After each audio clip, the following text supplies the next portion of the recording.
There was a plywood platform there that this was supposed to be mounted on. The strap was there, but it wasn't fastened, and we knew it wasn't. I went back to get that, expecting maybe I could tie the end of it onto the plane somehow. Right. The other end, they had the snap hook in your D-ring. And Cush, the tail gunner, was calling up past the tail wheel. He saw my problem, and these were folded back and forth, and a couple of rubber bands holding the fold. He snapped those off and hooked the snap in my D-ring. And I was still waiting for him to hand me the end of that. He didn't have to do this. He could have bailed out. I wouldn't have faulted him. And he said, well, go ahead. So And I realized he was going to hold that strap, so I rolled on out, and that's what happened. He opened my chute for me. yeah, I was gonna say. So he pulled the cord. I tried to pulled get the an cord, right? award for him for this. And I filled out all the forms, and everybody thought, that'll do it. But no, they wanted an eyewitness. Wow. I was the only You're eyewitness. the only one. I visited Cush and his lady in '06, and they met me at the airport and started to drive to the house, and we'd gone a long ways. We'd passed old oil pumping and everything.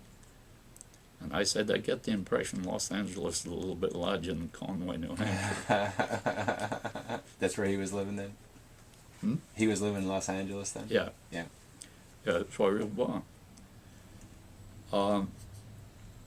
And there was something, when my pilot visited me, I told him about one day we got back late on a mission, and we knew we weren't flying the next day, so we didn't give the guns a real good polish. We cleaned it. We gave them a lick and a promise, and figured next day we'll come over and we'll clean them good. And there was another crew in our barracks. They knew they weren't flying the next day. They did the same thing. And somebody arranged a truck for us. So we went down to flight line, 12 of us, and here was a truck, but there wasn't any driver. We waited quite a while, and Cush said, I can drive that truck. So we all piled into the back of the truck, and he drove us over to the armament shack, and we cleaned the guns in good shape. We get back and headed for the barracks. Cush was in the lead. And the driver ran up and said, who drove that truck?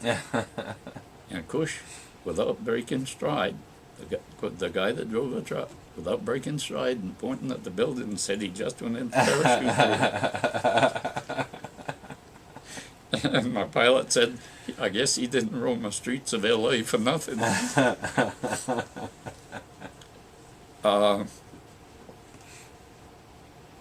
They took us to a hospital, 3 of us. We went to a field station. This is after you bailed out? After we were down. Okay. I had a welcoming committee waiting for me down there, about 15 Germans. Yeah, I'll bet. And the wind carried me over a fence into another field, but there wasn't any time that got to me. Yeah. And the wind was still blowing. I landed on my side. I tried to spill the chute.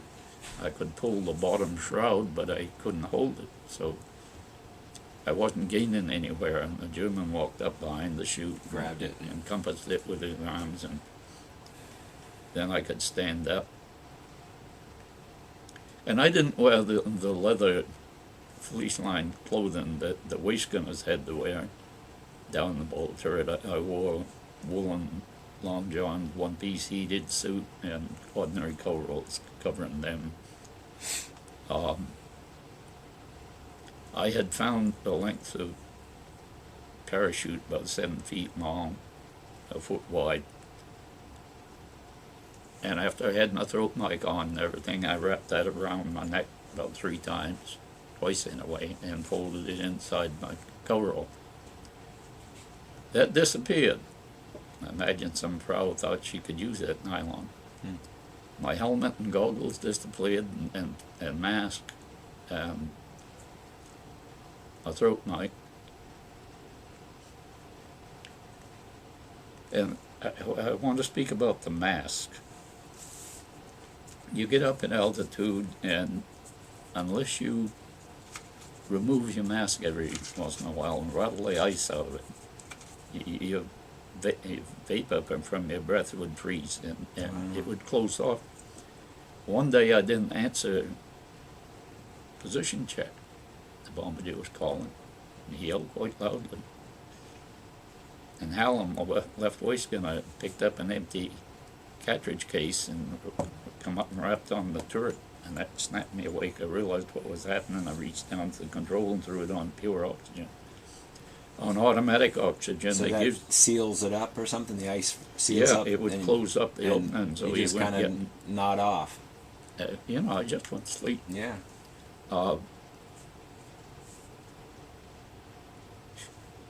If we always set it on automatic, and then as you got altitude and the pressure and so forth, it would automatically give you the amount of air Adjust that you to, needed. yeah. And we talked with a new crew one time, and I asked, who's the ball turret operator? And the guy raised his hand. I said, you make sure you rattle the ice out of your mask. It happened to me one day. I said, you're not moving around down there as much as the waist gunners are. Right. And it can happen easily, and you don't realize what is happening. Yeah, but it comes on slow. Where was I? We were going to, in this field station, I saw my pilot and co-pilot. And while they were there, I was laying on my parachute. While they were there, this medic came in with a big pair of scissors and cut off what was left that would hold it in me. Yeah. The bones were gone. There were just some flesh and tendon about the size of your thumb. And I was surprised to hear it. Of course, he was hitting nerves that hadn't been damaged. Mm. And my pilot said, after he walked out with your hand, you asked if anybody had a cigarette. Yeah. And I lit a cigarette and stuck it in your mouth. And I said, Norm, I don't remember that, but it doesn't surprise me. I was bumming cigarettes from everybody.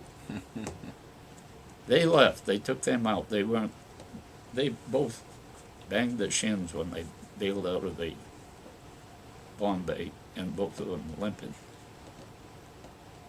But they took them out, and then Moody showed up, and he sat in a chair, and I said, hi, Moody, and he looked around. And Eka must have come in there. He came in somewhere, because they took the three of us, Moody and Eka and I, to a hospital in the town of Una, U-N-A, a Catholic hospital, I assume, because the nurses were habits. And I remember going through the outside door, and then I had a few feet. There was a set of 4 stone steps, and I remember how those were worn from the thousands of footsteps that had been taken over them. And I noticed that. I stubbed my toe on the top step. I didn't fall. I caught my balance. But this nun was about 10 or 15 feet away, walking towards me, and when I stumbled, she ran to help me. Mm. And I didn't give it a thought then. But late years I've thought of it a lot. I was the enemy. Yeah. And she ran to help me. I spoke to a doctor friend about it, and he said, well, she had 2 things going for her. She was a nurse and she was a nun. We were only there overnight. We had a good surgeon, a fatherly type of guy. And Moody was afraid he was going to take his whole hand. And he said, Doctor, I can move the thumb and finger. And the doc left it. Mm. And when they went to leave, Moody took his other hand and patted him. Good job. And the doc laughed. They brought a meat wagon, and there was 2 members of another crew, a navigator and a tail gunner. They were occupying 2 of the bunks, and my 2 crew members operated the other one. I sat on a jump seat behind the driver and guard. And they drove us 40 kilometers to a military hospital, and I don't remember the name of the town. I know we passed through a town where I saw the sign Essen. Essen is a town. Yeah. But I don't remember the town the military hospital was in. There was Germans on the first 2 floors, and we were on the 3rd floor along with the rest of the riffraff, Russians and Poles and Italians Whole and gang. French. We had French orderlies. Yeah. The only place I saw a female nurse was at that first hog farm, the Catholic hog farm. And we were there a while. The navigator on the other crew was really short up. And he didn't think maybe he would make it. And one day he said, "Slayton, my wife's address," and he gave his wife's address, knowing that Slayton would remember it, and he did. Mm-hmm. He died. So that left 4 of us. Slayton and I and Ecker and Moody. And we met this Russian, Panov. He was overjoyed to meet Yanks, and he could speak a little English. He waited on his hand and foot. Now, his feet were in terrible shape, by the way. He'd been working in a salt mine, which is the reason they had him in the hospital. He'd empty urinals for us, which were tin cans, bring our food trays in for us. And this one particular day, he just emptied the urinals and left. And in no time at all, he was back with a food tray. He must have rented the food cart in the hall. And they gave us this black broke that was hard to digest, and we weren't used to it yet. And they also gave us some artificial honey, which was quite hard and hard to spread. But Slayton and I finally figured if we spread that on real thin, the combination of the honey and the bread wasn't too bad. But Slayton had an elbow that was fouled up, and he was having difficulty spreading that on. Tanner was standing there, and he said, me fix, and he grabbed the knife, and Slayton said, no, Panov, you put too much in one piece. And Panov says, piece no, I've washed my hands. And we laughed, and we realized that we shouldn't be laughing. He was serious. Oh, poor guy. It took Slayton quite a while to explain to him he was talking about a piece of bread. Right. He was a nice man. He said when the war was over, he wasn't going back to Russia. He was going to England or America. In America, he said, everybody rich, everybody have motor car. In America, everybody gentleman. We tried to tell him he was a gentleman. No, no gentleman. Apparently, there's a distinction between the working class and the gentleman in Russia. Always wondered if he made it to America, or hoped that he did, so he could learn that he too was a gentleman. Wow, that's neat. I don't know how long we were there. They finally moved us to Oberrussel in Frankfurt, where the interrogation center is, and we were all put in those solitary cells.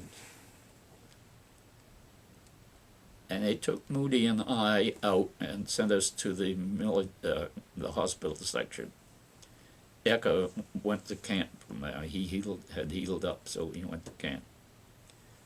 And it was in the hospital section where we met Colonel Martin, who had been a P-51 pilot, and they kept him in solitary for 31 days trying to get information from him. He and Moody went back. They were both discharged and everything. Lived in Kansas City, and they were lifelong friends. And I was interrogated there by a German officer. He took me in an empty room and wanted to know the names of my crew, and said, well, since you won't tell me, I'll tell you. And he had them all right except the co-pilot. And I think it was deliberate, so I'd say something. And they didn't bother with us too much. I mean, it was a big week. They were getting an awful lot of air crew. They knew 10 men land in a small area, know that were all from the same plane, and they knew the Mackins on the plane. They had spies in England and everything. They had all the information they needed anyway. So they didn't bother with us too much. And then we went to Obermarsfeld, the town of Obermarsfeld. It had been a boys' school, and they took it and used it for a hospital for POWs. It was run by English doctors who had been captured in Dunkirk and volunteered to stay and take care of the men. And it was there that I went before a board consisting of a Swiss, a German, and English doctor, and was considered unfit for military service. And I was to be on the next exchange of disabled. Moody should have gone on that exchange, but he didn't. The doctors, the English doctors, had removed that piece of 20mm he'd had in his wrist. And of course, there's no recovery room. They took him back to his bunk, and this lieutenant came to see me. And what's Moody yelling about? He said, he's all, no, Norm, pull her up, the wires. And I told him about a 10th mission. Well, we wondered, he said. And I said, is Moody going before the board? Oh, yeah, that's all taken care of. He didn't know diddly about it. I've always been sorry that I didn't see whoever was in charge and make sure that he did, because he should have come back when I did. He came back on the next exchange, wrote me a letter and said, Smitty, I got on the list this time. I got in charge of the list. And Moody Wood, he later became chief legal counsel and CEO of a big trucking company in Kansas City. And it got crowded in Obermarsfeld, so they moved us 6 kilometers to Meiningen, old concert hall. Those that could walk, walked, and I walked, and on this walk I met my best friend that I had in service, aside from the crew, Raymond Gilstrap. And he was the one that the next morning we had to join in bunks. I said, Gil, help me tie my shoes. You don't need any help, Smitty. He showed me how to tie my shoes with one hand. Once the space agency designed Velcro, I was happy. That's a lot better. Yeah. And we finally went out to camp from there, and we paddled around, and we came onto a guy playing the guitar one day. And we listened. Gil said, I used to play guitar, and I said, so did I. After a minute, he says, you suppose the two of us could play that guitar? He'd lost his left arm above the elbow. And we did. And that's what the picture is of you guys here? Yeah, that was after we got to Annaberg. I'm just going to... that picture there. We got to Annaberg, and one day, they started treating us good in Annaberg. We were soon going to be back in the States, and they were using crowd psychology on us. And Gil showed up one day. He'd been in the storeroom, and he found a German boot. And he brought it, and Smitty, he says, this has, not there. I was going to say that's a guitar. This has 6 strings. You're supposed to tune it like a guitar. And it was a forerunner of a guitar, and I Right, sure. expect that's the way it was tuned anyway. Yeah. We were playing that, and this Sid White, the guy sitting behind the microphone, Yep. and you notice the call signs, WHEN. Oh, It'd been long enough, so we were wondering, when is that train going to get there here and get us out of here? I didn't notice that before. That's great. He and Lieutenant Higgins, the buxom girl, came and asked if we would be in this show. So we did. It was 2 nights then. We sang a couple of songs, and as I said, we didn't think we were doing so much, but the rest of the guys did. They tried to tell us, when you get back to the States, you ought to hit the nightclubs. Wounded veterans, the war is still in progress and everything, you'd make a minute of money. And they had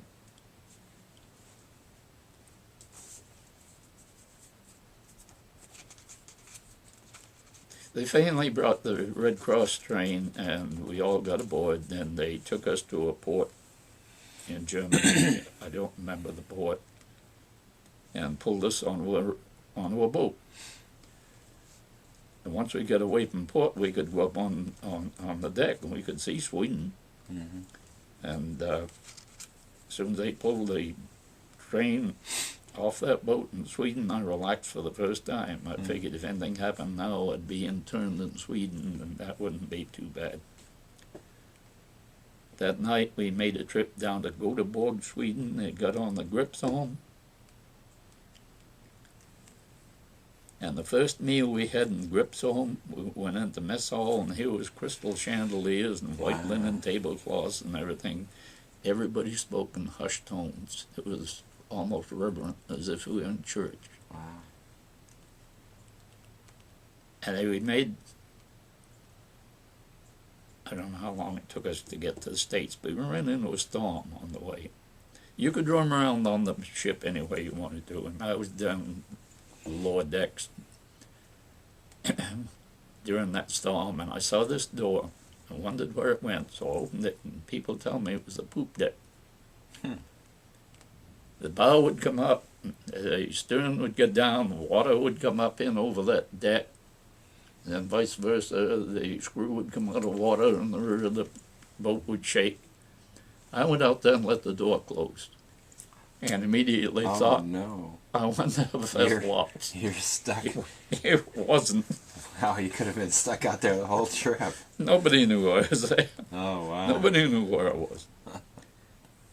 Then one day I saw a guy with a brand new barracks bag full. I said, "What's happening?" "New uniforms," he said. Pointed to the door, and I went in. There wasn't a soul lamp. Everything was laid out on a long table, just what we were issued, and that's what I took. Got to the end of the line, and there was boxes of wings. I'm a wing collector now. Yeah. Not as much now as I was a while ago. And I tell wing collectors, there was boxes. I could have grabbed handfuls. Wow. They said you could have grabbed boxes, and they just shook their heads. Wow. But wings were nothing. Everybody had wings. Yeah. It wasn't until I'd started collecting them that I found you got to pay for them, Smith. Met a guy from Pennsylvania, said he wouldn't pay today's prices. He said, when I was started collecting wings, I could get them for $1, sometimes 50 cents. And I said, "How many wings you got?" He said, "I got a lot of them." He wouldn't tell me how many. That's about my story.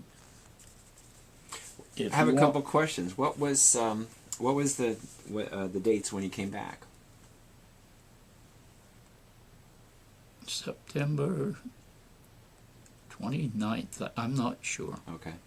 We went to Halloran General Hospital. We stopped in Liverpool to let the English off. Yeah. And the general in charge of a hospital in the European section came on board and said he thought it was only fitting we got a Purple Hearts there. So we did. And he said, "I'm giving each of you a letter saying that you should get a 30-day furlough with a 30-day extension if you want it." And we got to Halloran General Hospital and started yelling about furloughs. And they said, "You get your furlough when you get your permanent hospital." We got to Battle Creek, Michigan, and started yelling about furloughs. "You can't have a furlough now." We all showed him the letter. Didn't realize you had so much rank behind you. Anyway, I had 30 days, and at the end of the 30 days, I sent a telegram, "Have unfinished business, request 30-day extension." And the gal read it and said, "You're not stating that anybody's sick? Your mother isn't sick?" I said, "No, they'll get it." She was surprised. It did. They didn't have anything to do with us anyway. You want me to explain these? Yeah, before you do, though, I had two questions. What was the name of... Did you guys name your plane that you crashed We in? didn't. You didn't? We were thinking about... The pilot lifted us up to Yeah. the enlisted men. Yeah. We were tossing names around, and... Where is he here? Hallam, Galena, Kansas. Second from the right real, on the first real row. quiet guy sitting on his bottom bunk and listening to us. And I said, "Hal, you must have some idea." "Well, the only thing I could think of is 10 high. And I said, "That's it." And everybody said, "Yes." We got down, and it already has a name. Spirit of Winston Wynn II. Our ground crew chief named it. Oh. He had the original Winston Wynn. It was shot down. The second one, he named the second. He got ours. He named it the Spirit of the Second. Pilots came over to see us. They knew we were disappointed. And Norm said, I've done some checking, and we got just about the best aircrew chief ground crew chief on the base. If he wants to name it Winston, let's let him do it. Let him do The it. co-pilot spoke up and said, fellows, you got to realize you can't hurt a spirit. Yeah. And that's what we left over in the town of Patcham. And to get back to that, we flew low over a schoolyard before we landed. And there was a boy, 9 years old. His name was Trevor Evans. Ran to where we were, and he came onto a Land Army girl driving a Fords and tractor. She gave him a ride to the field where we were. I don't remember seeing the tractor. I don't remember seeing the boy. But they made the movie Memphis Belle, and his cousin provided the military vehicles, the American vehicles for that movie. And his son, Trevor's son, was a mechanic keeping them running. And he said that triggered him into thinking he ought to see if he could find anybody that was on that crew that landed February 8th over there in Patcham. And the 8th Air Force magazine editors spoke about somebody wanting to know